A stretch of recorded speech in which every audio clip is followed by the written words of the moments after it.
Hi, welcome to Swin at Dusk, perfect for cozy nights, quiet moments, or when your heart needs a little warmth. I am Brittany, and I hope you'll love tonight's story. Please don't forget to like, subscribe, and share your thoughts right after. Forbidden in Florence. Isabella hadn't planned to fall in love in Florence. She was there for art, restoring Renaissance frescoes in a cathedral that smelled of dust and history. Her days were spent on scaffolds, hands steady, heart guarded. She was engaged to a man back in Chicago. Dependable, logical. A relationship built on checklists and mutual respect. But then there was Marco. He was the cathedral's structural engineer, tasked with ensuring the scaffolding and ancient walls remained safe. Tall, olive-skinned, always in worn jeans and button-ups with rolled sleeves. His eyes held stories. His voice, low, lyrical, with a Tuscan warmth, made her pause in places she wasn't supposed to. Their conversations started simply. Shared coffees during breaks, debates over art versus science, laughter echoing through the stone nave. But soon, those moments stretched. Lingering glances turned into brushes of hands. Words grew weight.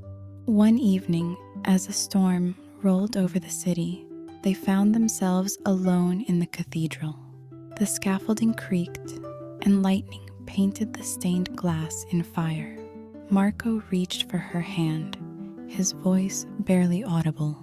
Do you ever wonder if the wrong thing can feel more right than anything else? She couldn't answer, so she kissed him.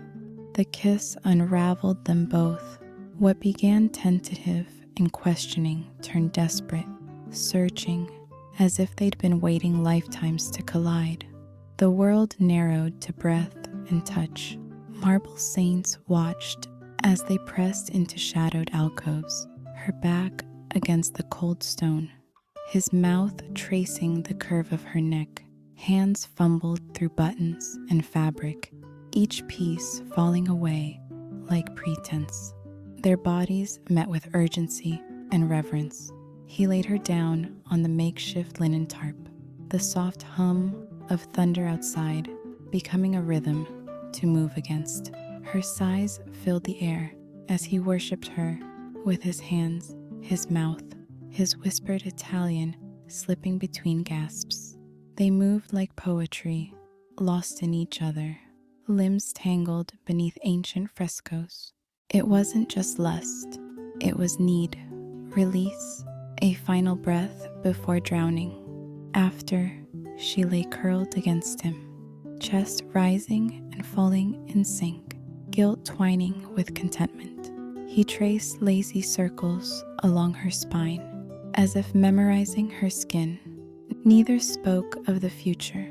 The weeks that followed were a blur of stolen hours and whispered promises. They explored Florence like fugitives. Sunrise on Ponte Vecchio, midnight walks through empty piazzas, laughter shared over wine in hidden cafes. Every kiss felt like rebellion, every touch a plea. Every time they lay together, it felt more like home and more like goodbye.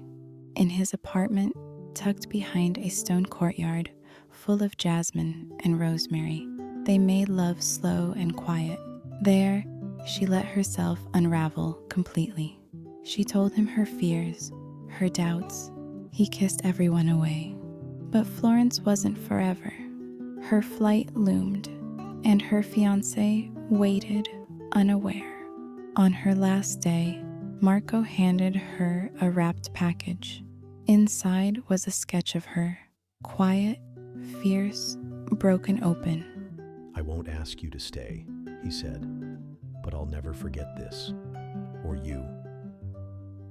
She left with the weight of everything unsaid pressing into her chest.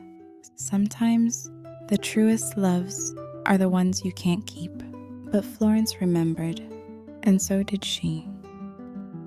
Hope you enjoyed the story and it stimulated your imagination. We have more stories to come and look forward to hearing from you. Please like, subscribe, and leave us a comment.